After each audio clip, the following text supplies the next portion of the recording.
자, 여러분 교재 10페이지 보겠습니다. 자, 부동산학의 기본 원리에 대한 내용이 일정에 나와 있습니다. 자, 여러 학자들의 견해가 지금 나와 있죠. 자, 부동산학, 이건 여러 학자들의 견해 중에서 우리 지금은 작고하셨지만은 이 건국대학교 우리 부동산학과 김영진 교수죠. 자, 이 김영진 교수의 개념이 우리가 출제를 합니다. 그래서 우리나라에는요, 1970년대 초에 도입이 돼서 이걸 체계화된 시킨 학자거든요. 자, 그래서 이 부동산학은요, 원래는 경제학이라는 우리 학문이 있어요. 이 경제학의 일부분에서 다루는 것을 별도로 독립시켜서 부동산학이라고 이제 하는 겁니다. 그러니까 이 경제 이론을 좀 우리가 경제학과 출신들은 이 부동산 학교는 쉽겠죠. 우선 대학에서 우리 배운 내용이니까.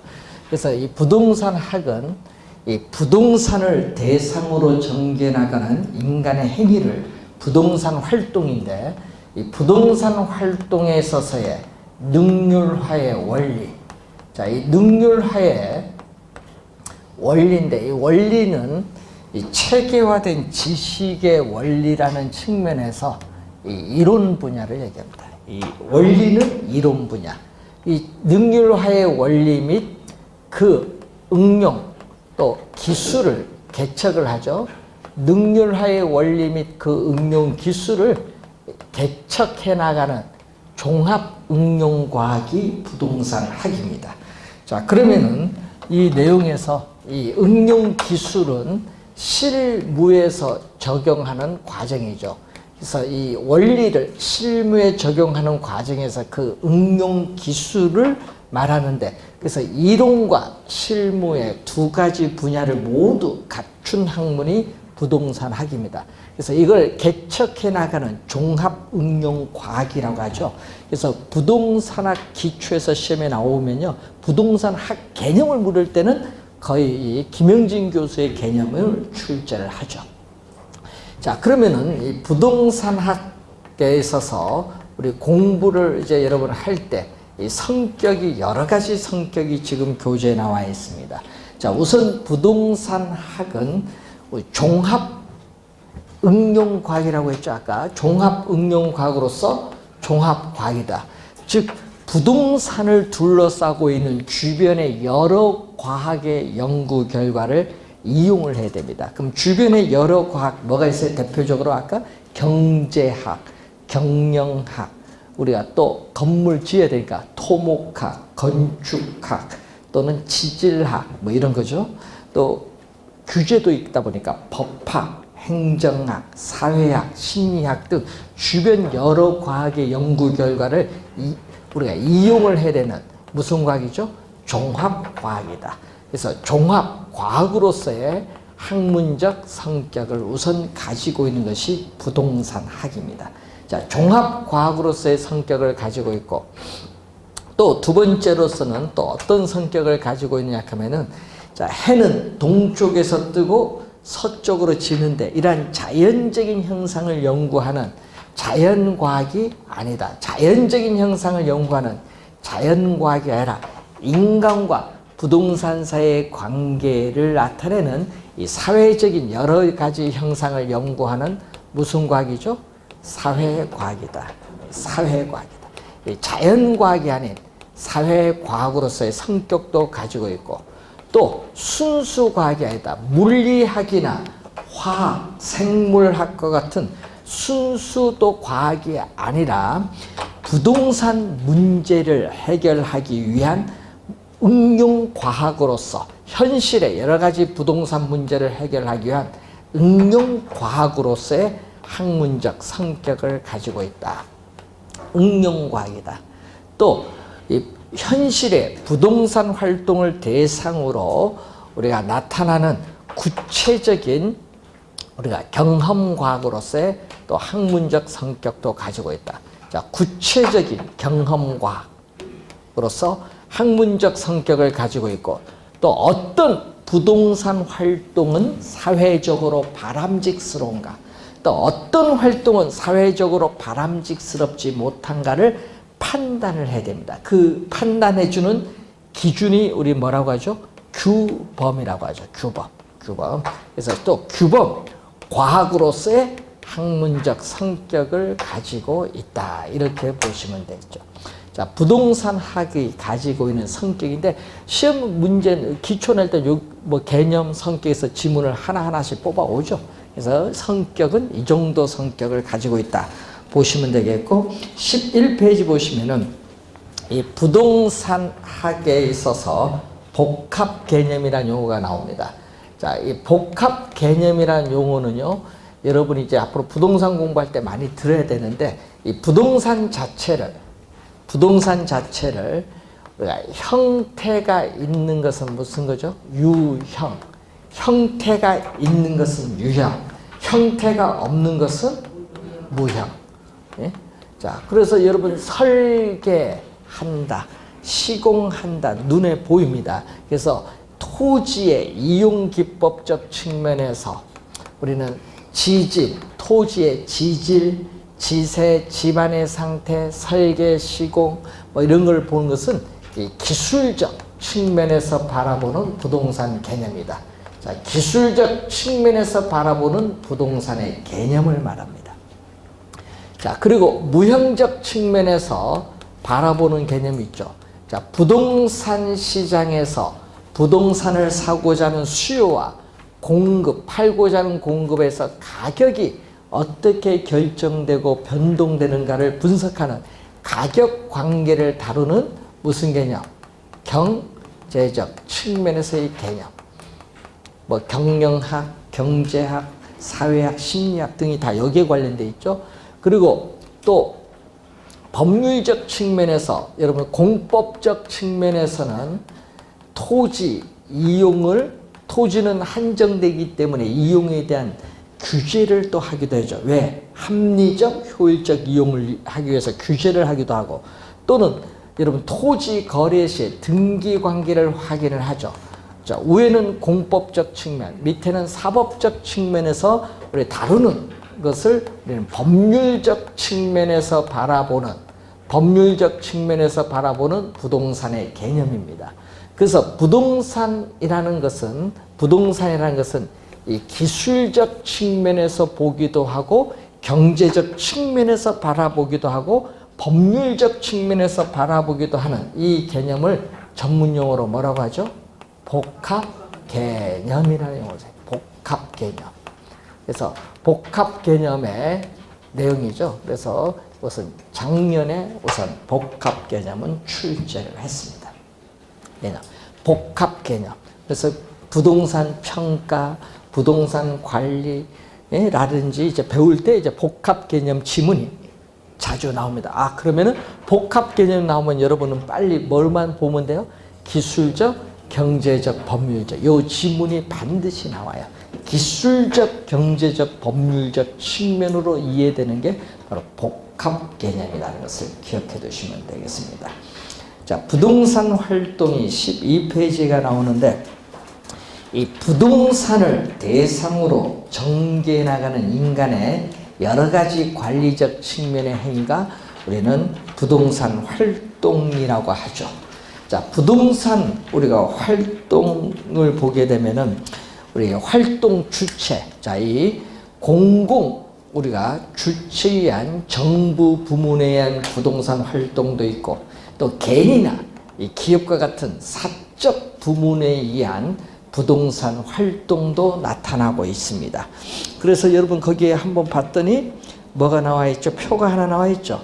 우리가 이 사적 부문의 활동에 있어서 이 표준 산업 분류 체계가 나와 있습니다. 그래서 여러분 올해 7월 1일부터 우리가 시행된 내용인데 10차 개정이 지금 나와 있죠. 그래서 부동산업을 뭘로 보고 있어요? 크게 부동산 임대 및 공급업, 그리고 부동산 관련 서비스업으로 크게 둘로 나누고 있습니다.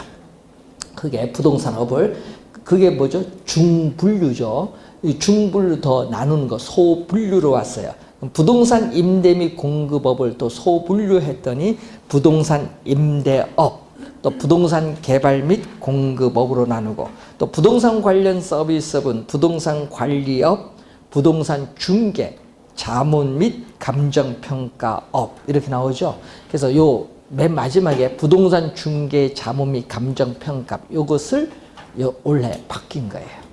요걸 더 세분시켰어요. 옛날에는 자문이 없었거든요. 이 자문이 컨설팅이 하나 더 들어갔다는 겁니다. 자, 그리고 거기에 세 분류로 갑니다. 소분류를 더 세분화시켰습니다. 세 분류로 가면은, 자, 부동산 임대업은 주거용 건물 임대업, 비주거용 건물 임대업, 기타 부동산 임대업으로 나누고, 개발 및 공급업도 주거용 건물 개발 공급업, 비주거용 건물 개발 공급업, 기타 부동산 개발 및 공급업으로 나눕니다.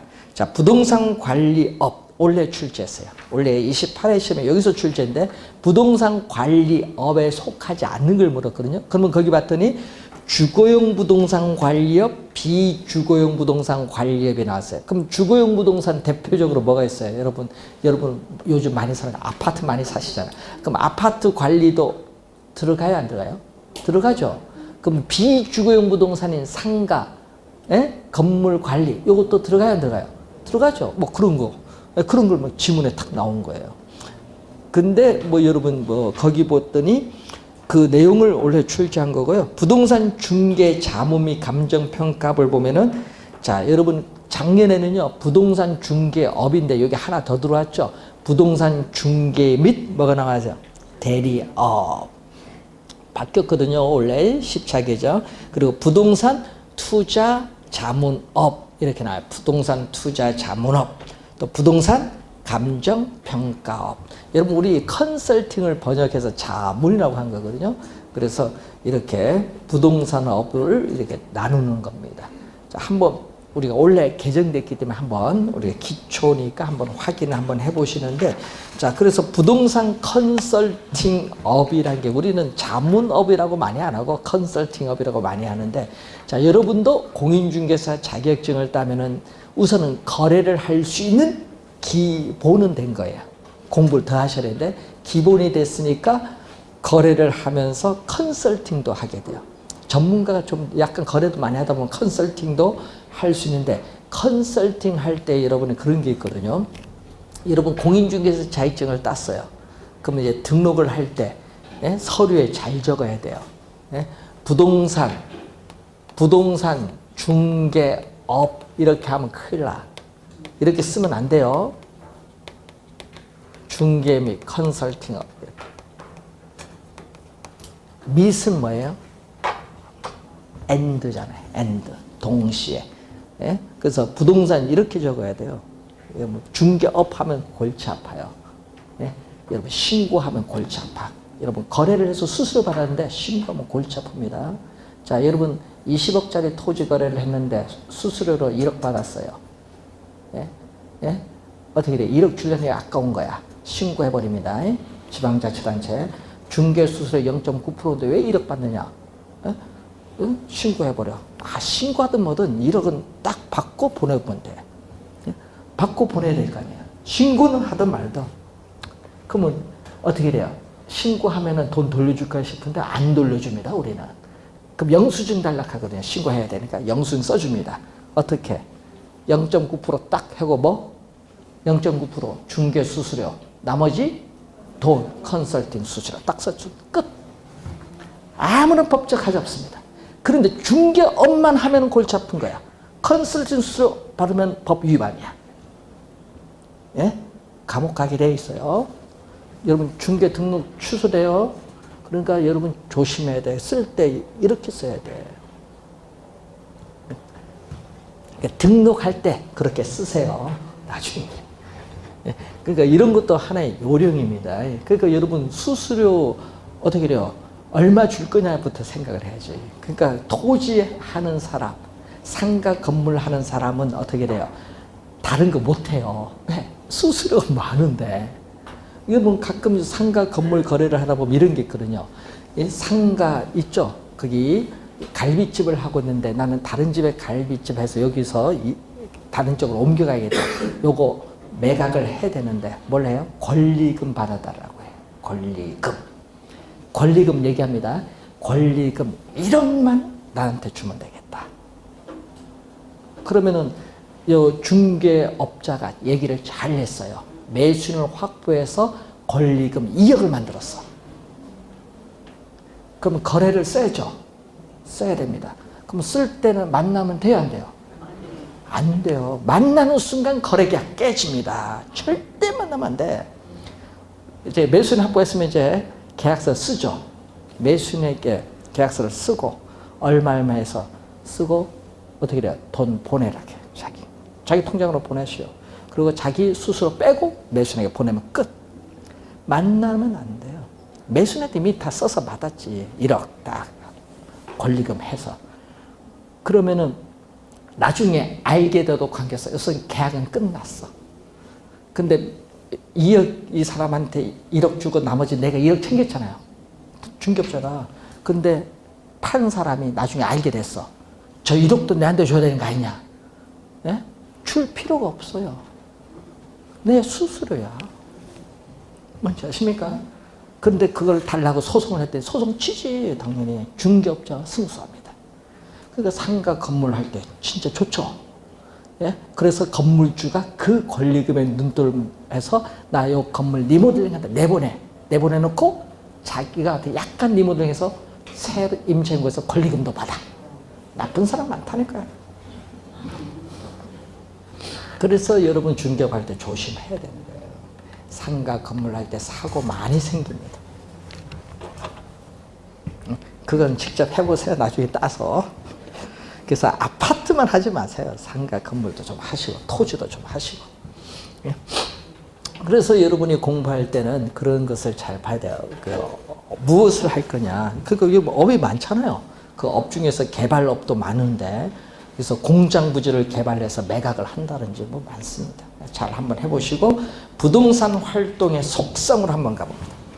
자, 부동산 활동의 속성을 보면은 이 체계화된 부동산 활동을 위한 체계화된 지식의 원리라는 측면에서는 과학성이 인정되는데 이 과학성은 무슨 분야? 체계화된 지식의 분야니까 이론적 측면의 분야.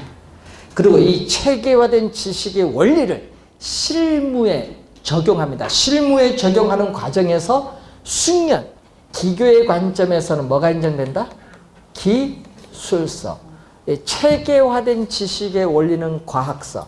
그 체계화된 지식의 원리를 실무에 적용하는 과정에서는 기술성이 인정됩니다. 따라서 부동산 활동은 과학성과 기술성에 뭐를 가지고 있냐면은 양면성을 가지고 있다. 이론도 알아야겠지만 아까처럼 실무도 겸비를 해야 됩니다. 자, 두 번째는 여러분 자본주의 체제 하에서는 토지는 사유화가 되어 있어요. 국공유가 아니잖아요. 사유화가 되었기 때문에 이 개별 토지 소유자들의 이익, 사익, 개인의 이익입니다. 이 사익은 최대한 보호가 돼야 돼요. 예? 그런데 문제는 토지는 한정되어 있어요. 늘려줄 수가 없어. 토지는 한정되었기 때문에 대다수의 사람의 공공복리적 차원에서 토지에 뭐가 되냐면 사회성, 공공성이 요청이 될 수밖에 없어요. 이 사회성, 공공성을 달리 얘기하면 공익이라고 해요. 공익. 공익은 대다수 사람의 이익이에요. 그래서 공익도 고려하지 않을 수 없는데, 자, 그래서 여러분이 너무 공익을 위해서 사익을 경시한다든지 사익을 위해서 공익을 무시하면은 골치 아프죠. 그래서 공익, 대다수의 사람의 이익인 공익을 해치지 않는 범위 내에서 사익은 최대한 보호가 돼야 돼요. 그래서 이 두 가지는 서로 무슨 개념? 상충되는 개념이 아니라 무슨 개념? 조화를 이루는 개념이다. 공익을 해치지 않는 범위 내에서 사익은 최대한 보호가 되어야 된다는 거. 자, 이런 사회성, 공공성은 공익이라는 걸 염두에 좀 두시고, 또 부동산 활동을 할 때는 여러분이 전문적인 지식이나 경험을 갖추고 있어야 됩니다. 자, 전문성 수준에 따라서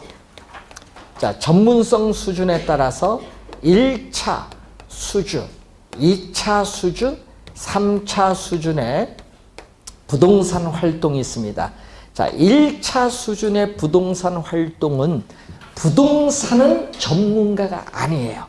바로 여러분이에요. 지금 소유자나 이용자가 내 부동산 가격이 현재 얼마냐, 요거 임대차에서 써서 임대료가 얼마 될 것이냐, 본인, 비전문가의 본인이 행하는 활동이 몇 차? 1차 수준의 활동이에요. 근데 2차는 부동산을 의외는 비전문가지만 요거는 전문가가 어느 정도 있어요. 전문성이. 부동산을 실무적으로 담당하고 있는 사람에 의해서 행해지는 활동을 얘기해요. 자, 예를 들어서 공인중개사가 부동산을 매각을 하기 위해서 부동산을 평가하는 활동. 평가의 전문가는 아니에요. 공인중개사는. 그렇지만 부동산 중개는 전문가죠. 이것은 몇 차? 2차야. 2차. 그건 2차. 네? 2차. 또 국세청 직원이 세금을 부과하기 위해서 부동산을 평가하는 활동. 이것도 몇 차? 2차 수준의 활동이에요. 3차는 특정 분야의 전문가가 자신의 특정 활동을 하는 것을 말하죠. 그럼 공인중개사는 뭐죠? 중개 전문이잖아. 그럼 공인중개사가 부동산을 우리가 중개하는 활동. 또 감정평가사가 부동산을 평가하는 활동은 몇 차? 3차는 전문가가 자신의 활동을 하는 겁니다. 자, 그래서 3차 수준에 있어서의 활동이죠. 자, 그래서 여러분들은 공인중개사 자격증 따서 부동산 중개업을 하게 되면 여러분 몇 차? 3차 수준의 활동입니다. 자, 전문성도 있어야 되지만 또 부동산 활동에서는 또 뭐를 갖춰야 된다? 윤리성을 갖춰야 된다. 부동산 윤리성. 고대 지금 윤리가 또 강조가 됩니다. 윤리성이 있어야 된다. 그래서 부동산 윤리의 유형이 4가지가 있어요. 봤더니 고용윤리, 조직윤리, 서비스윤리, 그리고 공중윤리의 4가지가 있습니다. 자, 종업원과의 관계죠. 즉 조직 내부에서 우리는 지켜야 할, 구성원 간에 지켜야 할 도리를 나타내는 윤리가 무슨 윤리? 고용윤리예요. 고용윤리. 종업원과의 관계죠. 그리고 동업하는 경우도 있어요. 가끔 동업자와의 관계 또는 동업자 단체죠. 우리 부동산 중개업 협회가 있잖아요. 이런 동업자 단체의 관계를 나타내는 무슨 윤리? 조직윤리가 있어요.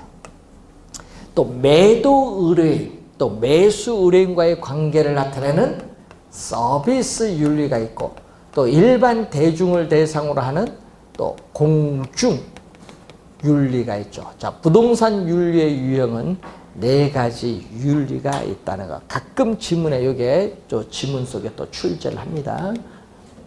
그래서 가끔 요게 또 출제하니까 좀 주의를 해 두시기 바라고. 자, 그리고 부동산 활동은 인간을 상대로 하는 대인 활동, 인간을 상대로 하는 대인 활동의 속성을 가지고 있고, 또 부동산이라는 물건을 대상으로 하는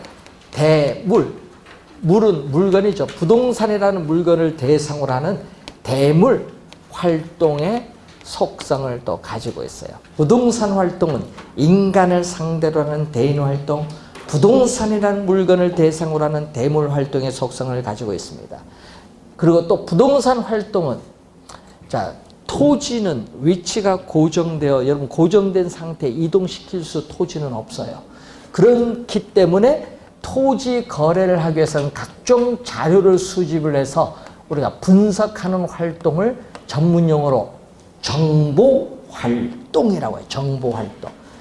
그러면 분석된 자료를 가지고 거래하면 사고 발생 가능성이 높아요. 그래서 부동산의 위치는 어디 가야 돼? 현장에 가서 확인해야 돼.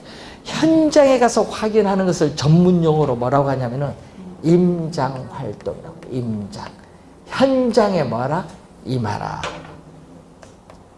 그래서 현장에 가려면은 뭐를 해야 돼? 물건인 부동산을 대상으로 하기 때문에 임장활동이 우리 중요시돼요.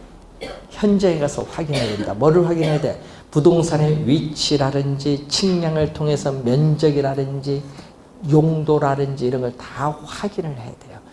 예? 여러분 서산 간척지에 여러분 10년 전만 해도요, 실제로 이용되고 있는 용도와 토지 대장상의 지목이 다른 경우에 50% 넘거든요.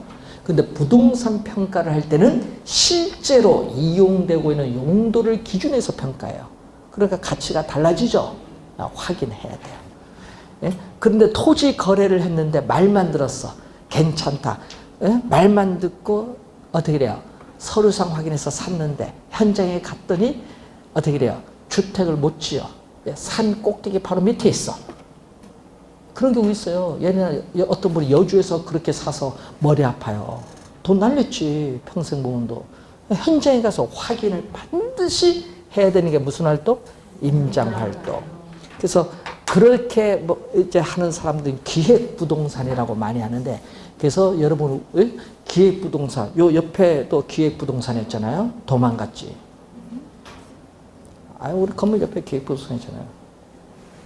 예? 기획부동산은 한탕 하고 도망가는 거예요. 예? 뭐 한다? 쓸모없는 땅 예를 들어서 2만 평을 사서 그걸 지분 쪼개 분할해서 그걸 얼마? 2억에서 파는 거야. 꼭 퇴직금만큼 해서 딱 팔아. 요거 나중에 10억 된다. 혹해서 사는 사람 많습니다. 그런 건 절대 전화가 오면요, 얘기하면 뭐 좋다 하면 한마디만 하는데, 저 공인중개사입니다 하면은 바로 끊습니다. 묻지도 않아요. 끊습니다. 전화 받아보신 분 있어요? 저한테도 오던데요. 그래서 그런 게 또 있습니다.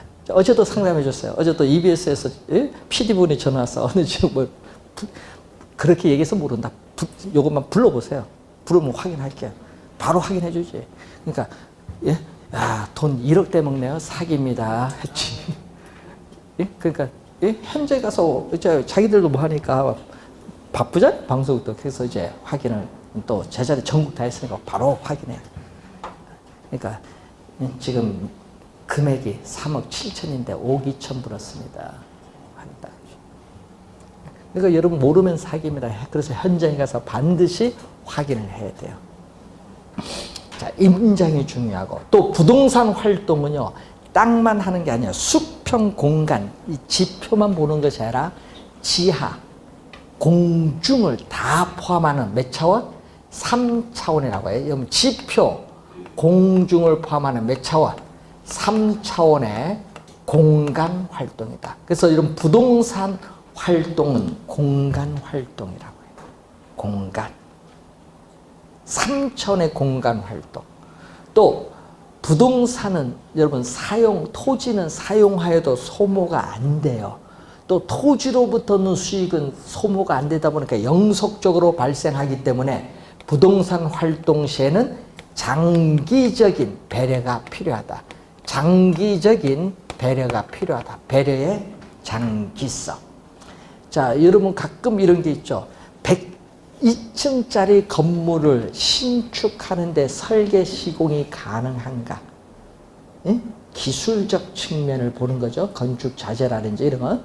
그리고 그 102층의 건물의 가치가 어떠한가 보는 건 경제적 측면. 그리고 102층을 그 지역에서 건축할 수 있느냐, 예? 규제가 있는지 봐야겠죠. 토지용 규제, 법률적 측면. 그래서 부동산 활동은 기술적, 경제적, 법률적 측면에서 나타나는 무슨 활동? 복합 개념. 하여튼 기술적, 경제적, 법률적이 나오면은 복합 개념입니다. 복합 개념적인 활동을 가지고 있다.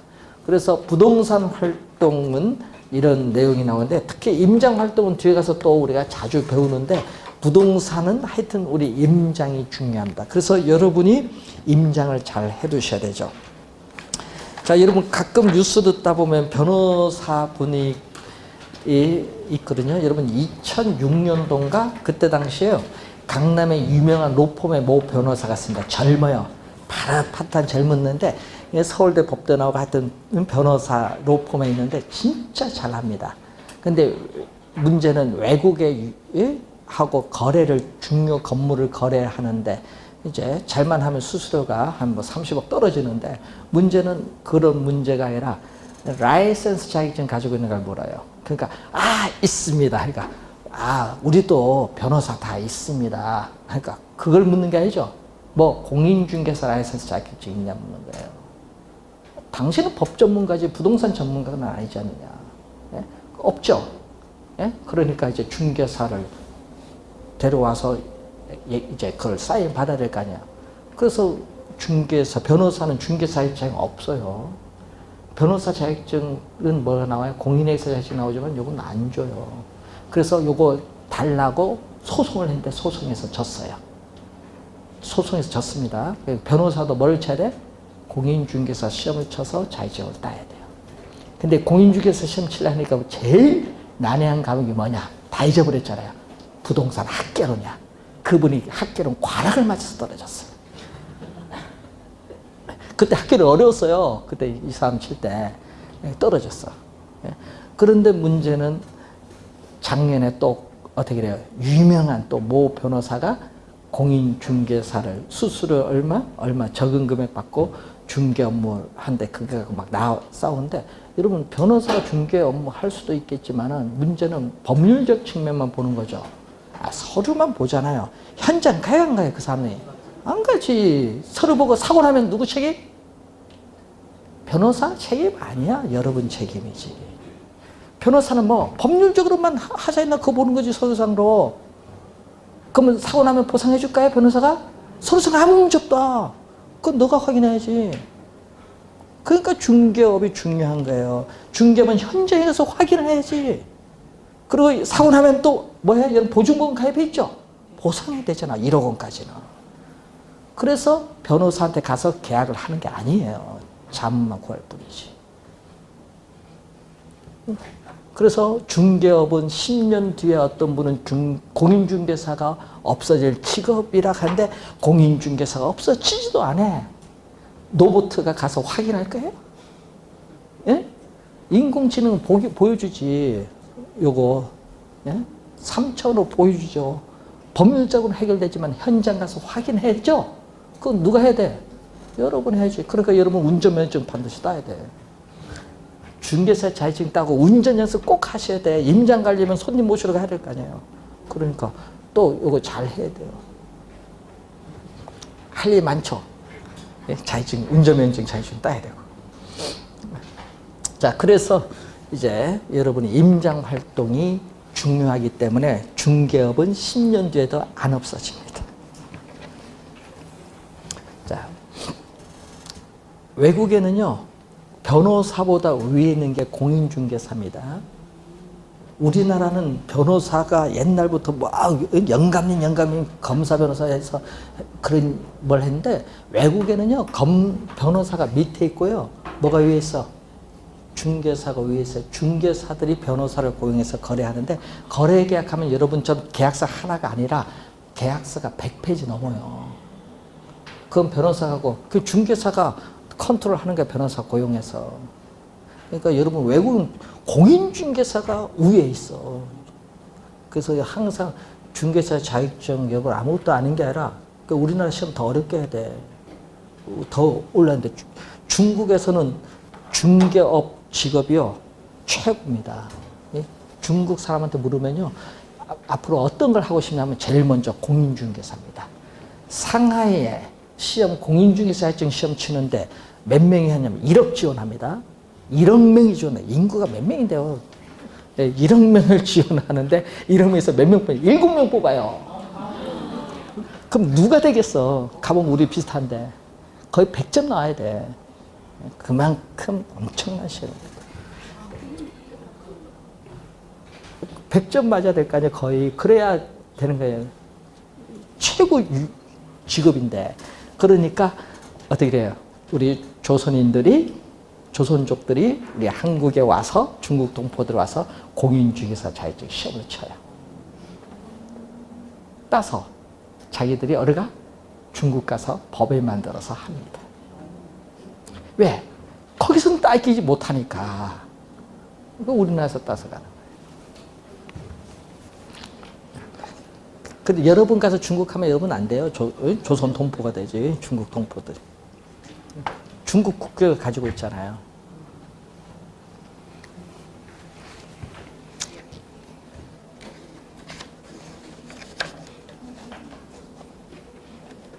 자, 우선 그 내용을 한번 확인해 봤고요. 20페이지로 한번 넘어올까요? 복합 개념의 부동산. 자, 복합 개념의 부동산을 보면 아까 요거죠. 부동산을 기술적, 경제적, 법률적 볼 때 복합 개념의 부동산 나온 내용을 지금 설명하고 있고, 그리고 오른쪽 21페이지 보시면은 복합 부동산이 나오고 있죠.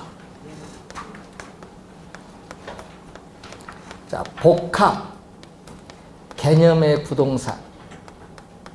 복합 개념의 부동산과 뭐는?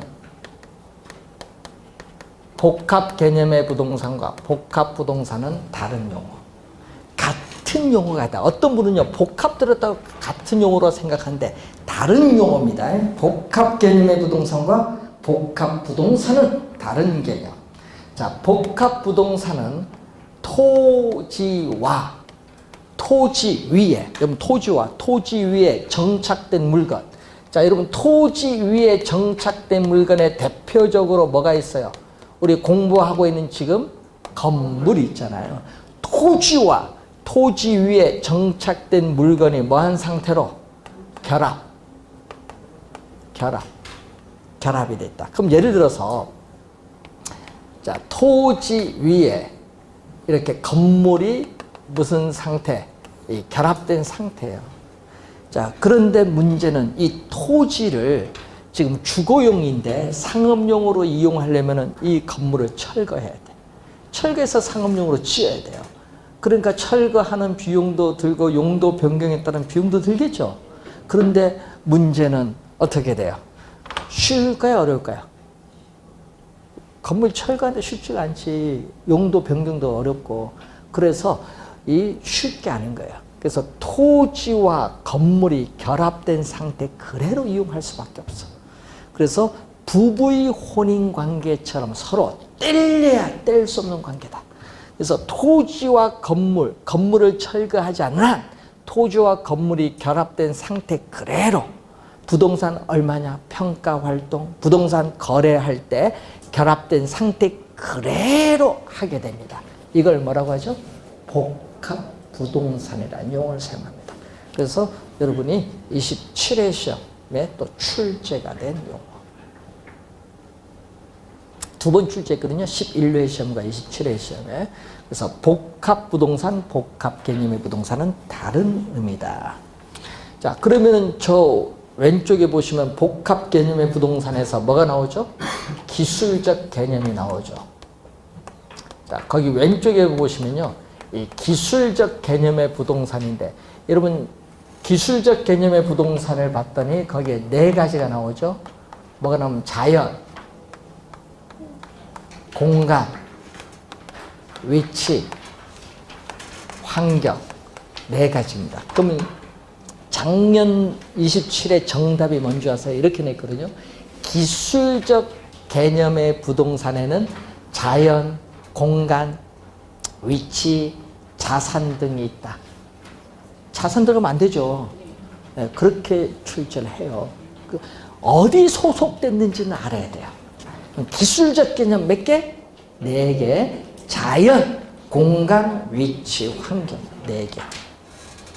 어디 소속된지는 알아야 되는데, 자, 토지는, 자, 여러분 일반 상품과는 달리 토지는 지구가 태초에 형성될 때부터 자연적으로 주어져 있는 물건이다. 자연적으로 주어져 있는 물건으로서 신이 인간에게 부여해준 최상의 무상으로 준 선물이야. 무상의 선물이에요. 그런데 이 자연물인 토지는 뭐하다? 유한하다는 거. 이게 무한히 존재하는 것이 아니라 유한하다. 유한하다. 그리고 토지는 유한하기 때문에 있고 또 토지는 스스로 가치를 가지는 존재다. 토지는 자연물로서 스스로 가치를 가지는 존재다. 토지 가격 얼마냐 나오죠?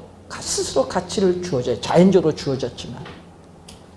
자, 그래서 이 관련해서 토지는 유한하다는 용어가 나오는데, 그래서 주의를 해야 될 것은 이제 용어 하나 더 설명을 할 텐데, 희소성이라는 용어가 있어요. 자, 여러분 우리 이제 부동산 배우면 요 희소성이라는 용어를 잘 알아둬야 됩니다. 자, 토지를 인간이 소유하고자 하는 욕망은 무한해요. 자, 욕망은 무한한데 그 무한한 욕망을 충족시켜줄 토지 자원은 뭐 유한, 한정되어 있다. 이걸 뭐라고 한다? 전문 용어로 희소성이라고 해요. 희소성. 그런데 이 희소성이 없으면, 그러면 희소성이 없는 상품을 자유재라고 해요. 희소성이 없는 상품은 자유재. 희소성이 있는 상품은 경제재라고 해요. 자, 그러면 희소성이 없는 상품 대표적으로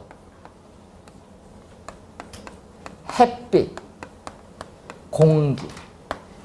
자유재는요, 자유재는 시장에서 희소성이 없기 때문에 가치도 없어. 여러분, 시장에서 여러분 대가를 지불해서 여러분 햇빛을 쬐고 공기 숨 쉬고 있어요? 아니잖아요.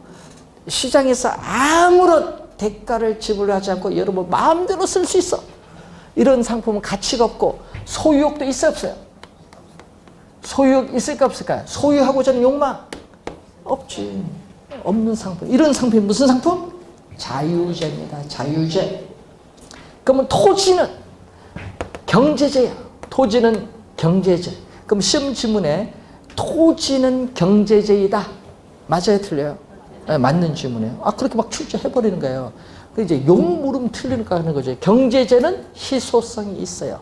희소성이 있다는 것은 뭐가 있다는 거죠? 가치가 있어요.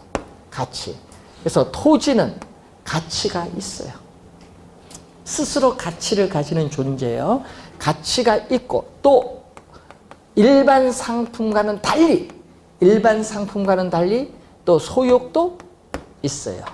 왜 소유욕도 있는데 소유욕이 강해요? 소유욕은 있지만 소유욕이 뭐하다? 강하다. 왜 강하느냐? 토지는 일반 상품과는 달리 희소성이 높은 상품입니다. 자, 여러분이 공장에서 생산량을 증가시키는 일반 상품은 희소성이 낮아요. 골동품이나 토지는 희소성이 높기 때문에 가치도 왜? 비싸요.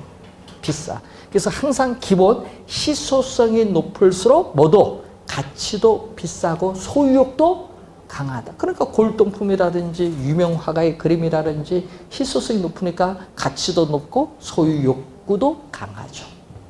그걸 알면 돼요. 뭐에 때문에 나타나요? 유한하기 때문에 나타나죠.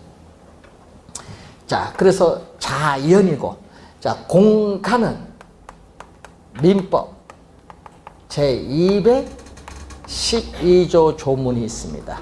자, 민법 제212조 조문을 보면은 토지 소유권은 정당한 이익 있는 범위 내에서 토지의 상하에 미친다라는 조문이 있어요. 상하가, 여러분 그 상하가 바로 토지 소유권의 뭐를 나타내죠? 공간을 나타내요. 공간. 그래서 여러분 밑에서 6번째 21페이지 밑에서 7번째 보시면은 거기에 조문이 이제 나타나고 있죠. 공간적 범위를 나타내요. 자, 토지 소유권의 공간적 범위를 나타냅니다. 상하가 공간이거든요. 자, 그러면 그림을 하나 그려보면은 여기 지구의 중심이죠. 지구의 중심이고 요 지표, 그러면 지표상에 있는 토지와 관련되어 이해되는 2차원적인 평면 공간을 무슨 공간?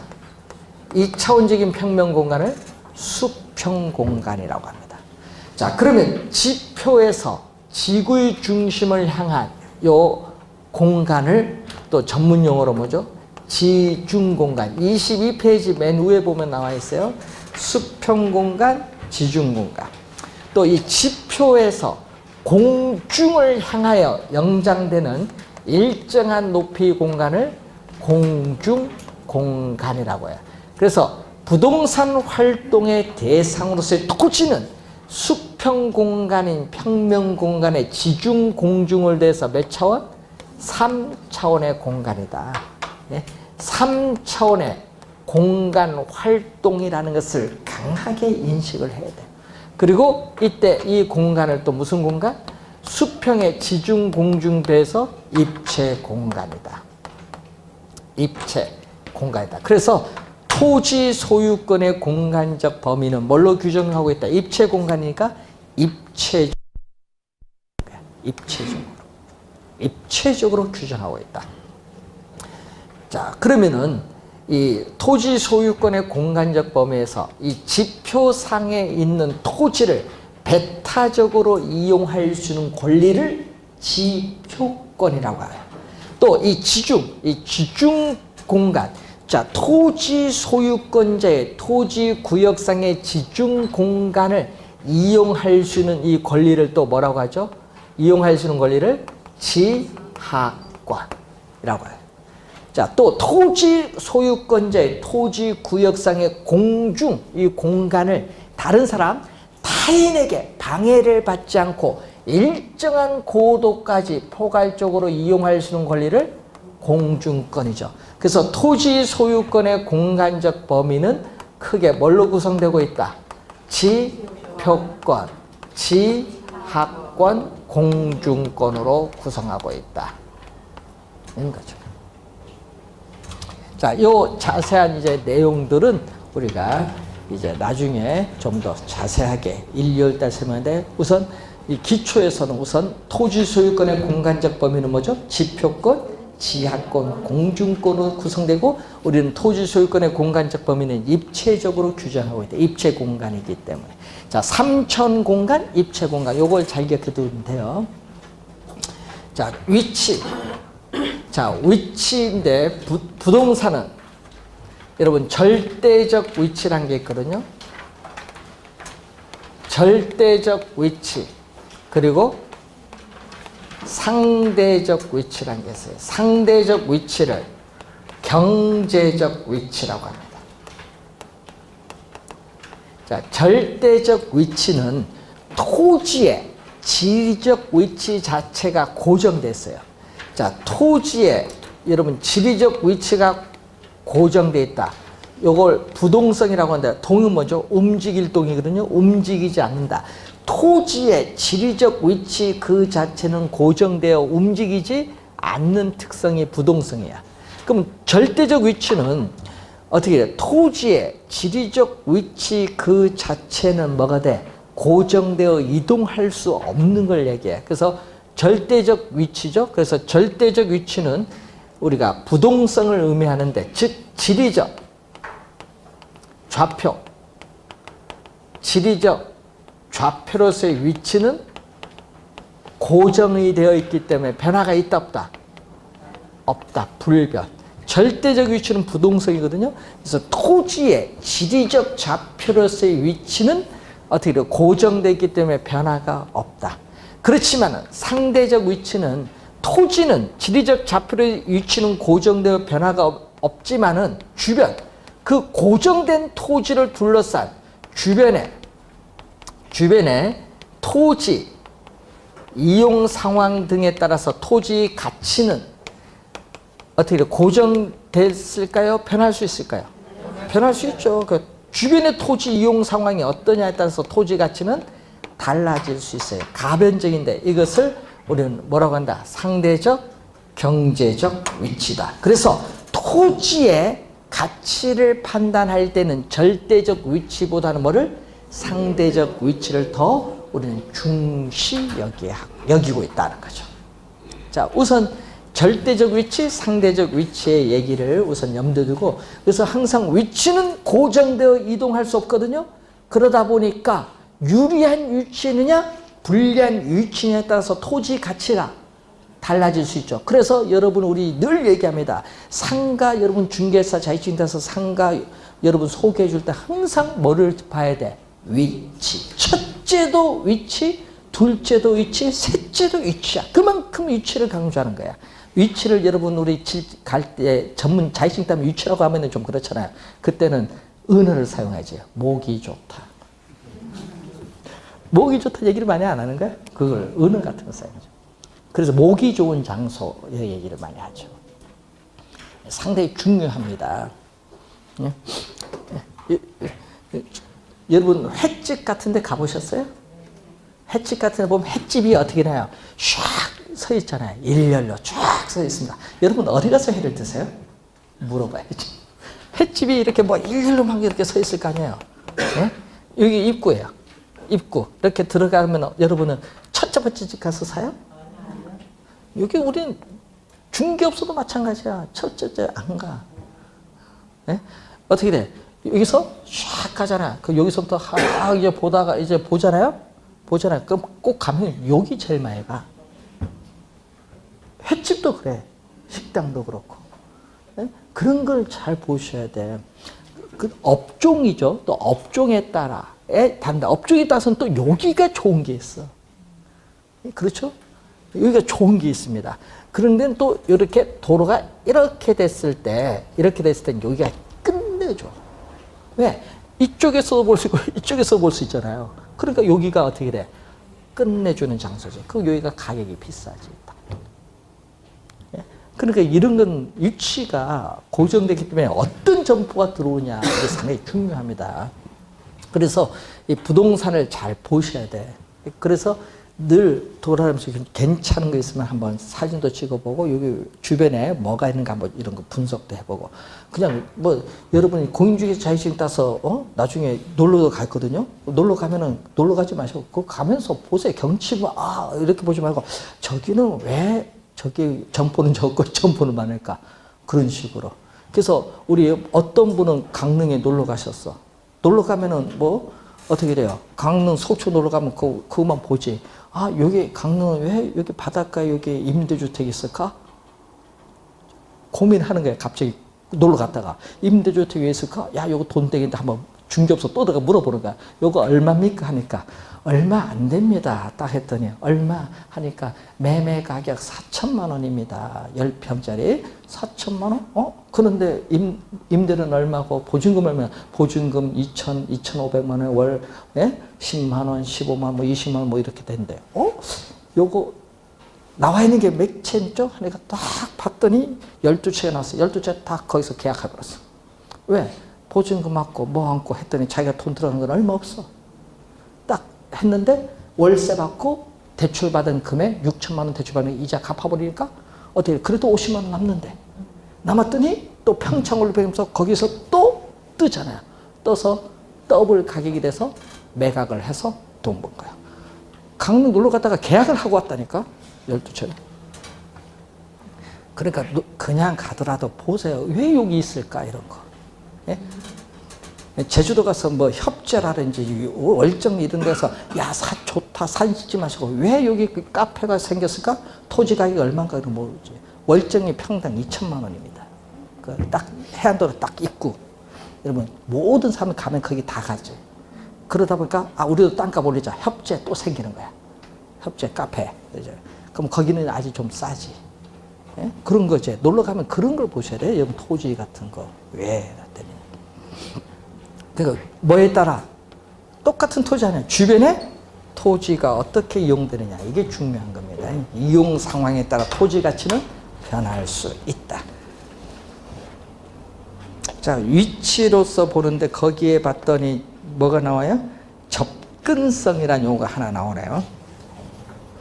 자, 위치에서는 접근성인데 접근성은 근접성과 서로 무슨 용어? 다른 용어. 여러분 근접이라는 용어는 여러분 많이 들어보죠. 뭐 근접, 가깝다. 예? 느낌으로 가깝다. 그러니까 이걸 우리는 출제용 교재 보면은 이런 용어로 나오거든요. 물리적 거리에 가까움. 물리적 거리에 가까움은 실제로 가까운 거리를 얘기합니다. 좀 용어는 어렵게 써놨거든요. 실제 가까운 거리를 나타내는 거예요. 근데 접근성은 이것만 포함하는 것이 아니에요. 예? 그래서 접근성은 우리 어떤 우리가 물건, 과에 있어서의 상대적 거리입니다. 상대적. 네, 상대적이란 말이에요. 그럼 요거 뭐죠? 물리적 거리에 가까우면요, 실제 가까운 거리, 즉 절대적 거리예요. 이게 절대적 거리고, 요거는 무슨 거리? 접근성은 상대적 거리예요. 자, 여러분이 어떤 목적물에 도달하는데 시간적, 어떤 목적물에 도달하는데 시간적, 경제적, 거리적, 심리적 부담으로 우리는 측정하는 것을 뭐라고 한다? 접근성이야. 어떤 목적물에 도달하는데 시간적, 경제적, 거리적, 심리적 부담으로 측정하는 것을 접근성인데, 그러면 시간적 부담으로 나타나는 게 있거든요. 시간적 부담. 자, 여러분 버스, 택시 1km 가는데 누가 빨리 갈까요? 택시가 빨리 가죠. 시간, 거리 개념. 경제적. 자, 여러분 동일한 비용으로 얼마나 이동할 수 있느냐? 예? 운이, 거리 개념. 경제적. 거리. 자, 여러분 거리는 거리. 여러분 실제 몇 미터냐? 몇 킬로미터냐? 실제 측정한 실거리 개념. 심리적. 여러분 여러분 의식에 따라 멀게 느껴질 수도 있고 가깝게 느껴질 수도 있는 무슨 거리? 의식 거리의 개념. 의식 거리의 개념.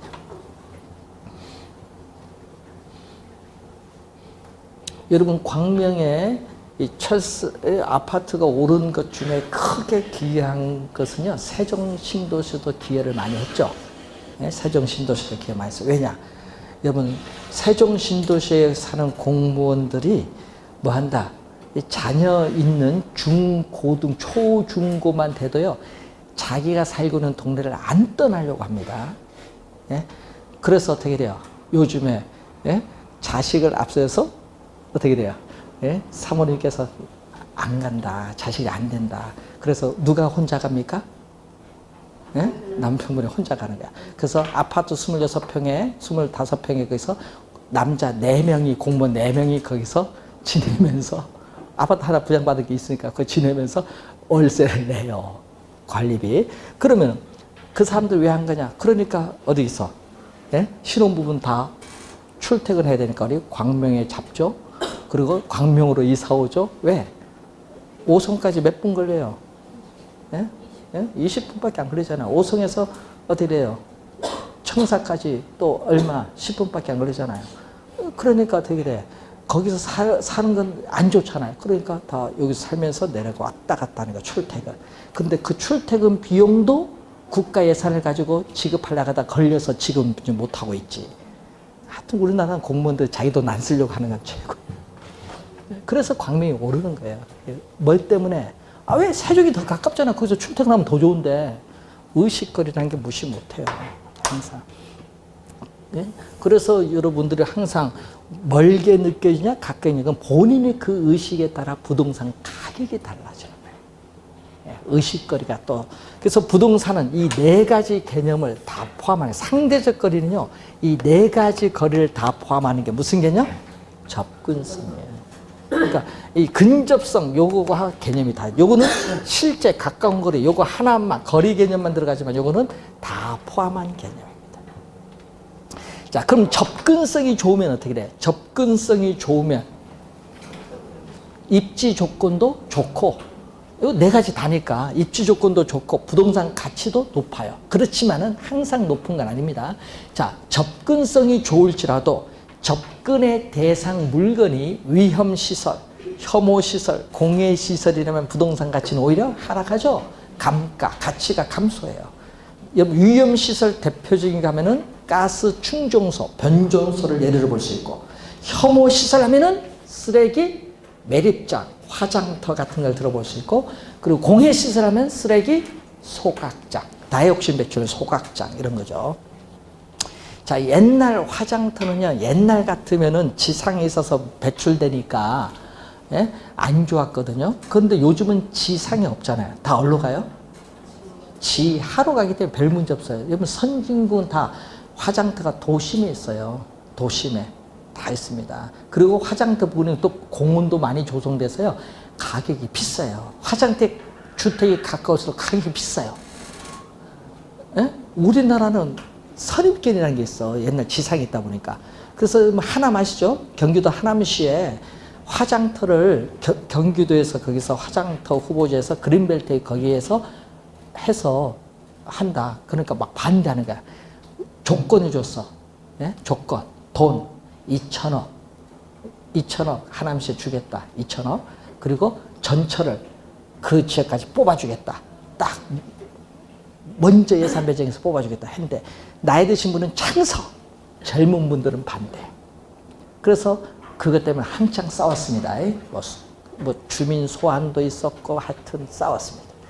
결국 뭘 해야 돼? 화장터는 지하니까 이제는 혐오시설이 아니에요. 어떻게 보면은. 예? 그런데 그 아직도 혐오시설은 여기에 있어요. 수원은 연화장군에 다 아파트 다 들어섰죠. 광교. 아무런 문제 없어. 그런데 왜 그걸 혐오시설을 생각할지 몰라. 그러면 광명에 화장터 들어온다 하면 여러분 반대하겠습니까? 찬성했습니까?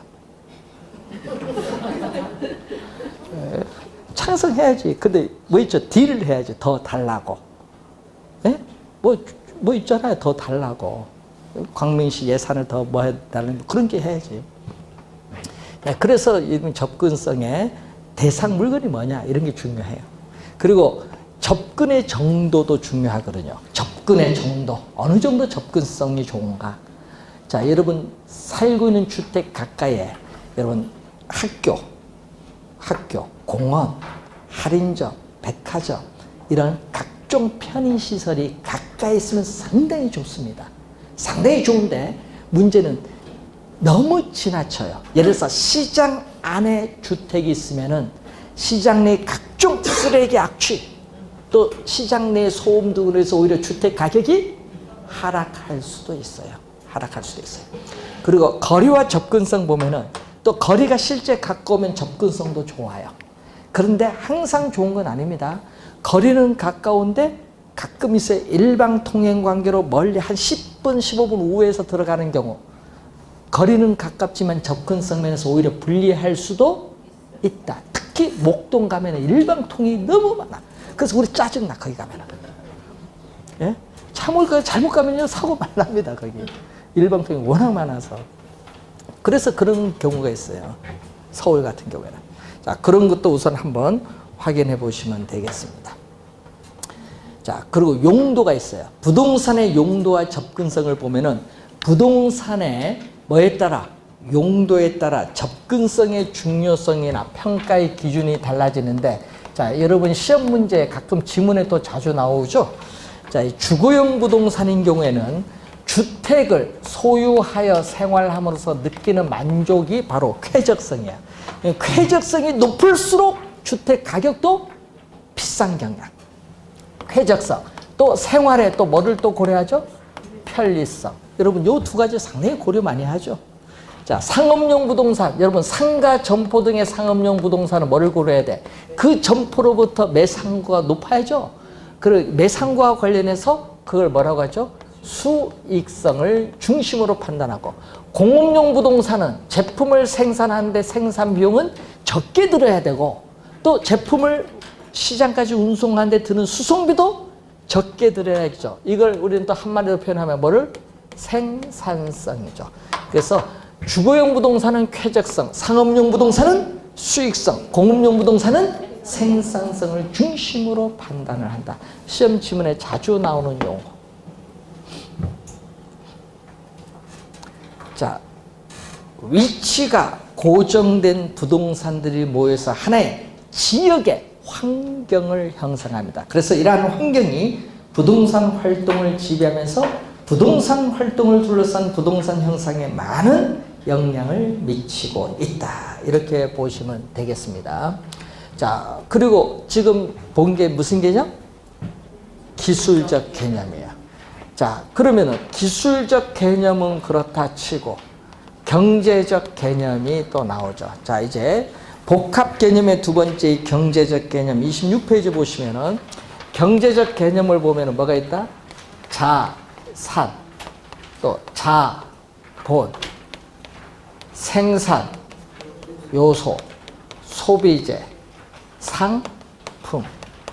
그래서 여러분 여기 있거든요. 자, 시험 문제 이렇게도 출제하거든요.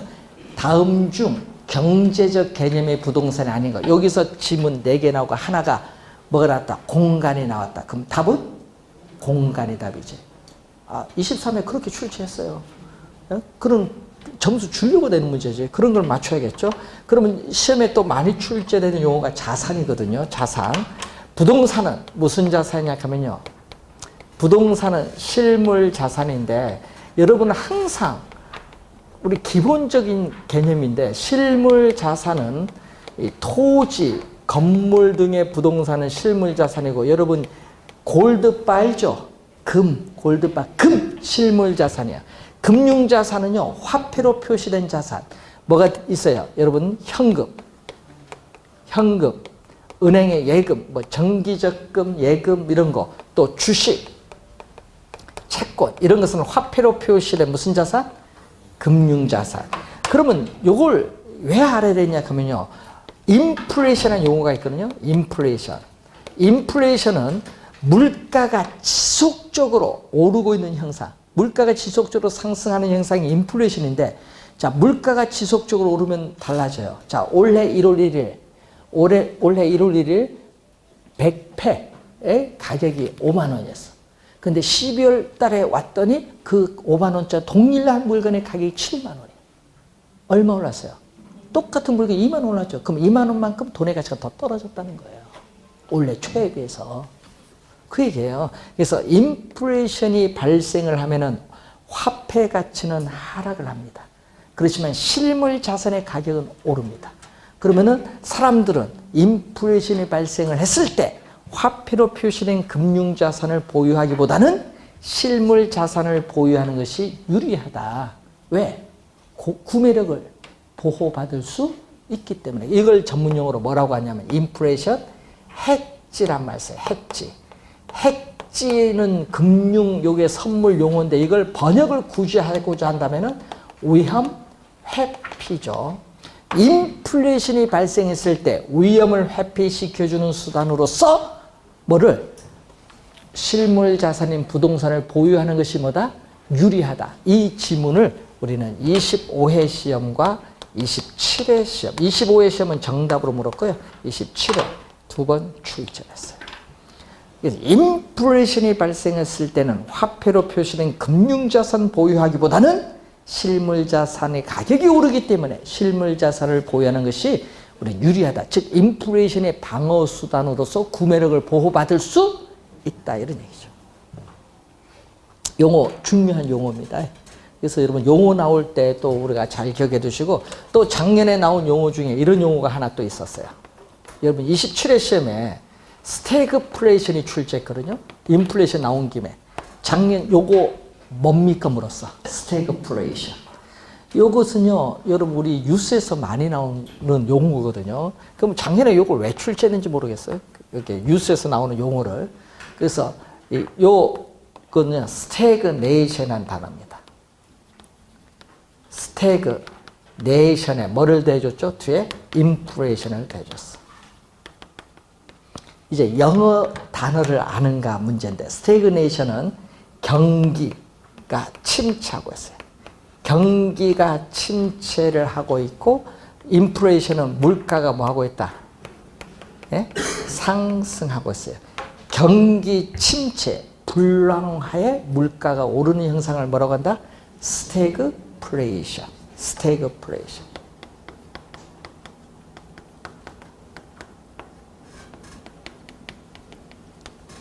그러니까 요 두 용어를요 합성을 했다는 얘기죠. 여기서 뭘 따왔죠?